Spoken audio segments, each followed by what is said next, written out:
Hi guys, all my followers and everybody. One more of my videos. This time we're gonna be doing a video on a DS708 working on a Renault. This is gonna be a Renault Scenic. For you guys that have been following my videos, I've done recently a video about how to check the diesel pressure sensor, how to test it. So this is exactly the same car with a sensor being replaced. The car is running now, as you can see. Okay, we still have a checking injection there, so we're going to see why that's still in there. But we're gonna also take this opportunity to do the video for the capabilities of the DS708. I've done many Renaults in the past. I just never came across one with time to do the video. So from the main menu you select Renault, then you have VIN acquisition. You have three options here. You can go automatic, manual, or you can select the vehicle type by hand by just selecting all the available options. Usually that one works quite well. Okay, so I know that's the VIN number. Press yes. Now we just need the gearbox type. I believe is that one in there. Press OK. From the main menu here, excuse me, you have three options. You have auto scan, control unit, vehicle info. Vehicle info, it just takes you to the previous page. Okay. Control unit, you select all the units one by one. Auto scan will do a fully scan on the car. So for the purpose of the video, I will do an auto scan, because obviously that will take us through all the possible ECUs for this car. So that's what we're gonna do.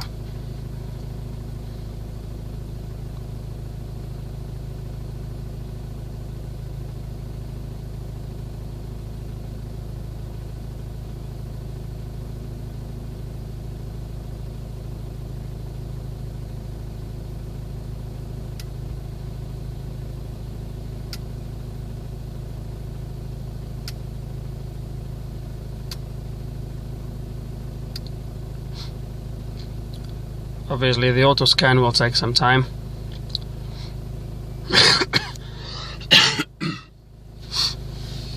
Oh, sorry about that. Most of these faults they're going to be related to low battery, because the battery was really low, so I had to jump start the car and everything.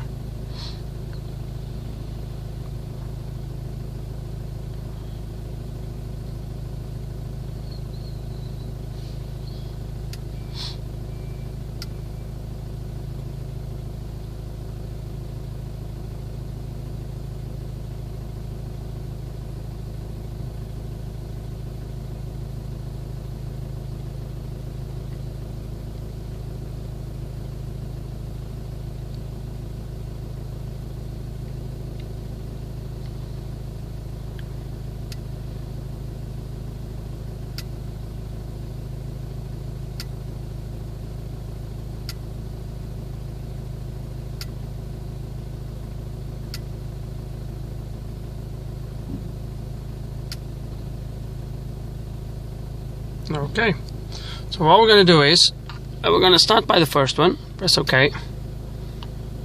Injection. So we're going to read the codes. 4 faults. So as you can see, the rail pressure sensor, that is on the memory, it's because there's a new one now. So that's been sorted. That was the reason why the car was not starting. Preheating, that is for the glow plugs. I'm not really worried about that. Battery voltage low, as I said. Preheater, control unit to open. So I believe that's it. So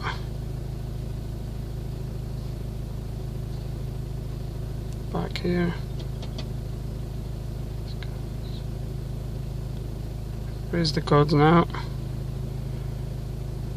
Gonna try to do it with the engine running, because not gonna let me, because the battery is still charging, so I don't really wanna turn the engine off. So what I will do is I will leave the injection behind, and we're gonna do all the other ones first.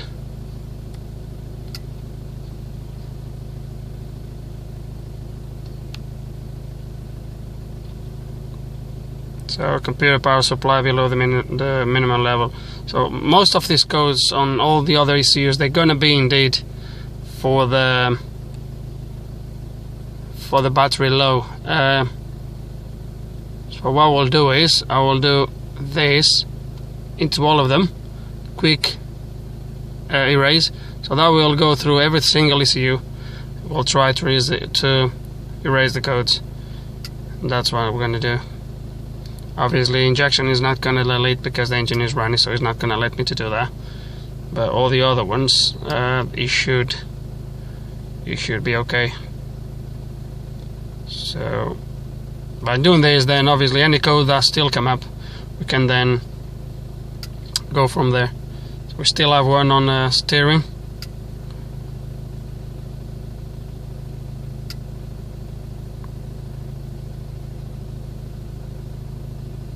That's it. So we have one on the steering. Let's go and see what that is.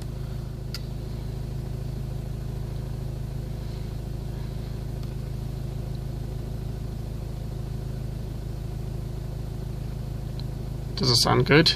I would have to investigate why is that. Maybe it just needs reprogram or something like that. The steering is working fine, so I'm not really worried about.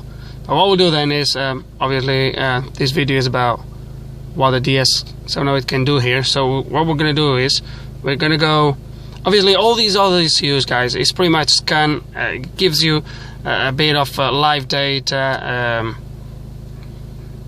as you can see, live data. It gives you a little bit of actuators, function tests, you know, things like that. You can do some configuration on it, so as you can see there, okay. So there's a few things you can do here. The right VIN, that is for when the ECU is brand new. You can't do it now, obviously. You can still be able to do this, to put the date when you scan these ECUs, especially on ABS. You can do that. Probably why you might going to be interested on these cars, for example, parking brake. Let's say, for example, you can change the configuration of the car. In there, for example, you can change that. So you can initialize the slope. You can program the clutch pedal.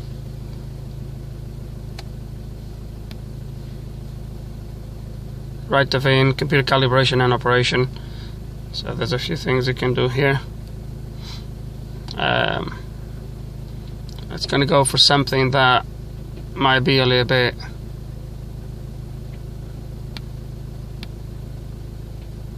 more interesting. Everybody always want to know about this, which is key programming and stuff like that.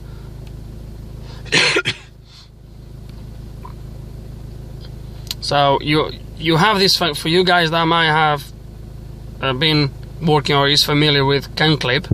It's very similar.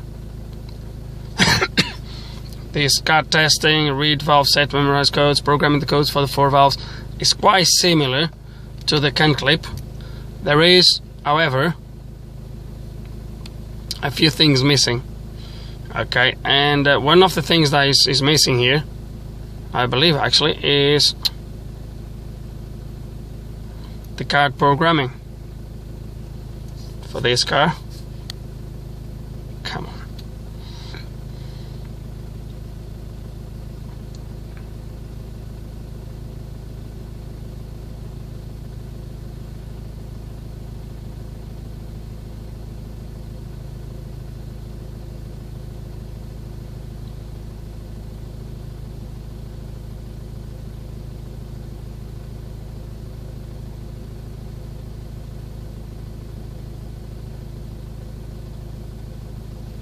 is the function test.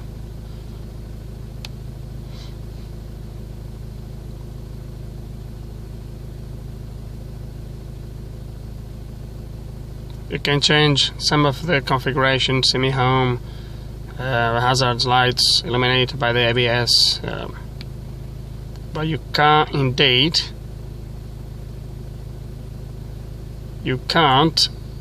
do card programming on this car, so you cannot do that. But yeah, everything else on the menus is quite similar to the Can Clip. The only thing is some options that are actually missing from the menus.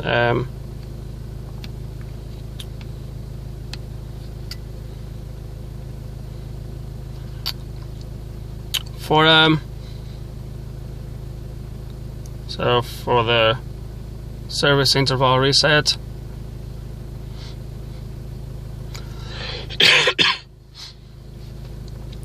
this is the instrument panel. You can change all the configuration, language, handbrake, automatic, vehicle type, gearbox type.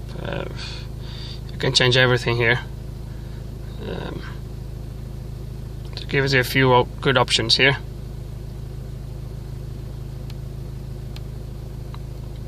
Obviously we have no codes on this. See information about the ECU. So yeah, it's quite good. It does quite a lot, and it just doesn't have the same functions as the Clip does. But let's face it, is a multi-brand scanner. Is not intended to do key programming or anything like that, or any more in-depth programming. So for an ordinary scanner, it's quite good. It's very good on this car, on the Renault. I can tell you from all the other Renaults I've done, Meganes, Lagunas, Clios, is pretty much what you see here. Configuration is pretty much always available. Live data is always good on that as well.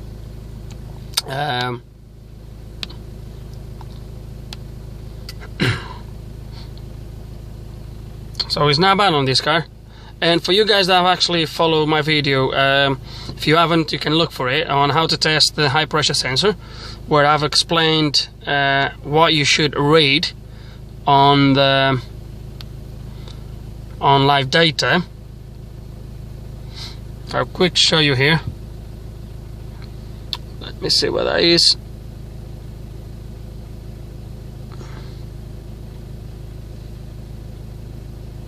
So it's these two numbers here. Let me see if I can put them right at the top.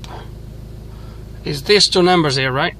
That one shows you the rail pressure, the actual pressure, and that one shows you the loop variation. So basically this is show you the difference between what the ECU wants, or is what the ECU is expecting, and the real pressure. So this value, when the engine is running, it should be close to zero as possible. As you can see, it fluctuates obviously, but it should be close to zero. So when that sensor was faulty, that number there, the rail pressure was zero all the time, cranky or whatever, and that was zero as well. And obviously that would have to be wrong. Both values are showing zero. So I think they both were showing zero, if I'm not mistaken.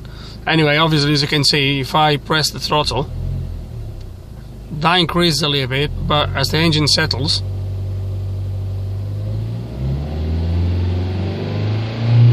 the difference settles down as well.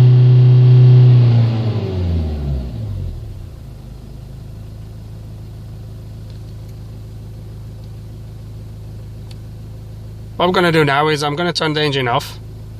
Hopefully the battery will have charge enough. So we're going to exit to here. Going to stop the engine, and I'm gonna turn the ignition on.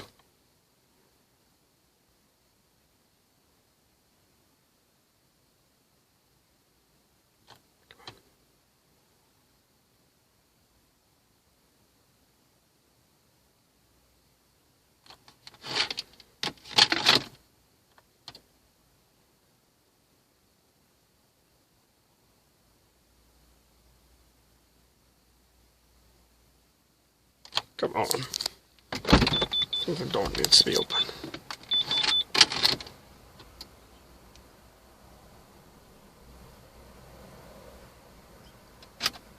Okay. Now we're gonna try to delete these codes then. I'm go control unit, injection. So let's gonna recap these codes on the engine. So memory. They're all into memory now. This one, it goes to memory because the engine is hot now. The ECU is now asking for the glow plugs. So obviously, because they never tried to turn them on, it doesn't recognize those codes. But that will come on as soon as the car needs the glow plug system again. Okay, so let's gonna read these codes again. System is pause, no faults. Let's gonna try to start the engine again.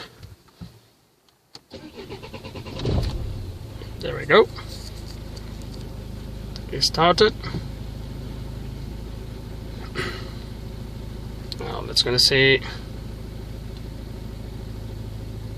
Still say check injection. Let's gonna see what's the code there now. There we go. So actually the preheating unit diagnostic connection is active, and that is why it's causing that light, service light, to stay on.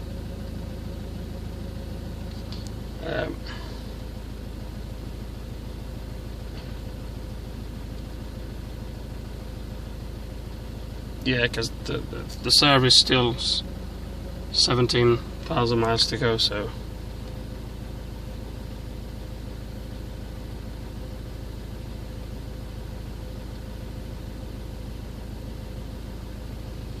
and that's it, guys. It's a long video enough already, so I hope you enjoy it.